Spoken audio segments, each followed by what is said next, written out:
कहानी शुरू होती है एक ऐसी फैमिली से जो सालों पहले एक खौफनाक सच्चाई से गुजर चुकी है, लेकिन उन्हें खुद याद नहीं कि उनके साथ क्या हुआ था।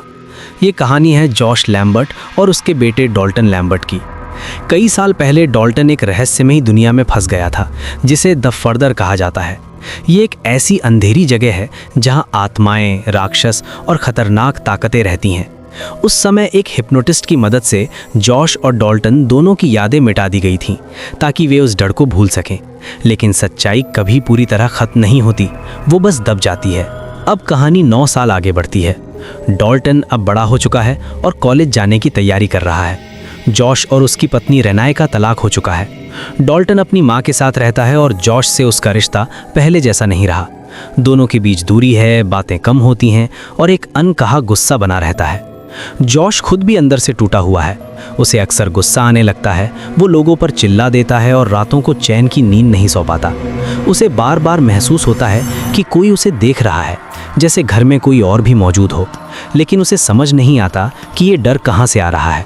डॉल्टन कॉलेज में आर्ट का स्टूडेंट बनता है। वो पेंटिंग करता है, लेकिन उसकी पेंटिंग सामान्य नहीं होती।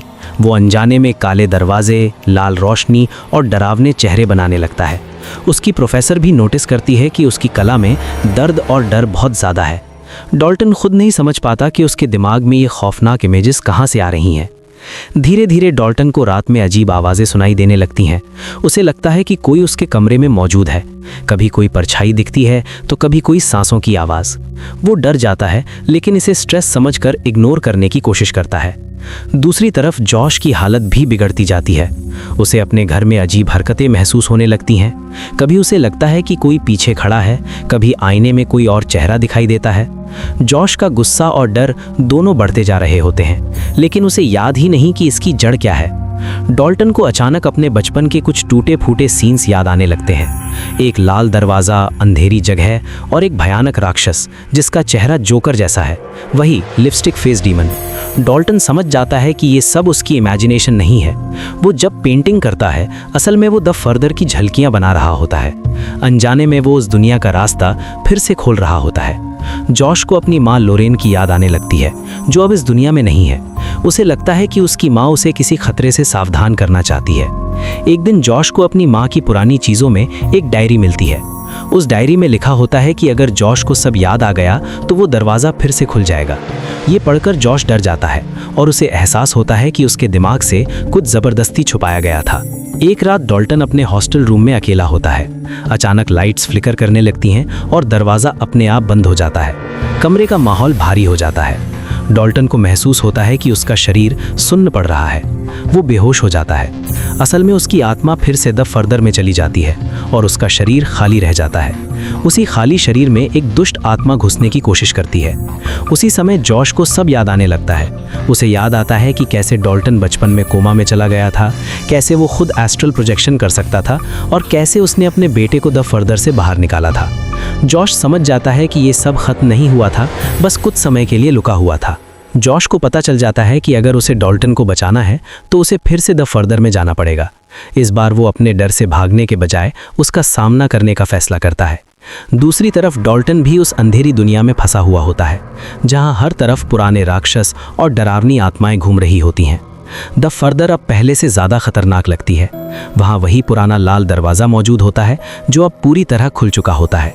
डॉल्टन उस दरवाजे के सामने खड़ा होता है। उसे बचपन की चेतावनी याद आती है कि इस दरवाजे को कभी मत खोलना, लेकिन अब उसके पास कोई रास्ता नहीं बचता। डॉल्टन दरवाज़ा खोल देता है और सामने वही लिपस्टिक फेस डीमन खड़ा होता है जिसने सालों से इस परिवार को डराया है। उसी समय जॉश भी वहाँ पहुँच जाता है। पिता और बेटा एक दूसरे को ढूंढ लेते हैं। अब एक आखिरी लड़ाई होती है। ये लड़ाई सिर्फ किसी राक्षस से नहीं होती, बल्कि जॉश के अंदर छुपे डर, गिल्ट और पुराने दर्द से होती है। डॉल्टन अपने पिता का साथ देता है। दोनों मिलकर उस लाल दरवाजे को बंद करने की कोशिश करते हैं। डॉल्टन पेंटिंग करता है, लेकिन इस बार वो डरावना दरवाज़ा नहीं बल्कि उसे बंद करता हुआ बनाता है। जैसे ही पेंटिंग पूरी होती है, द फर्दर का दरवाज़ा बंद हो जाता है और दोनों सुरक्षित बाहर निकल आते हैं। डॉल्टन अपनी आत्मा के साथ अपने शरीर में वापस लौट आता है। जॉश भी सुरक्षित बच जाता है। इस बार उनकी यादें मिटाई नहीं जाती, क्योंकि वो समझ जाते हैं कि डर को भूलने से वो खत्म नहीं होता, बल्कि उसे स्वीकार करने से ही उस पर काबू पाया जा सकता है। जॉश और डॉल्टन का रिश्ता धीरे धीरे बेहतर होने लगता है। डॉल्टन अब सामान्य पेंटिंग्स बनाने लगता है और जॉश को अब अजीब परछाइयां नहीं दिखती। घर में शांति लौट आती है। लेकिन आखिरी सीन में डॉल्टन अपनी एक पेंटिंग को देखता है। उस पेंटिंग में दरवाज़ा बंद है, लेकिन उसके किनारों से हल्की सी लाल रोशनी अब भी झलक रही होती है। इसका मतलब ये है कि डर पूरी तरह खत्म नहीं हुआ है, बस अभी के लिए काबू में है। ऐसी हॉरर मूवी की स्टोरी सुनने के लिए चैनल सब्सक्राइब करें।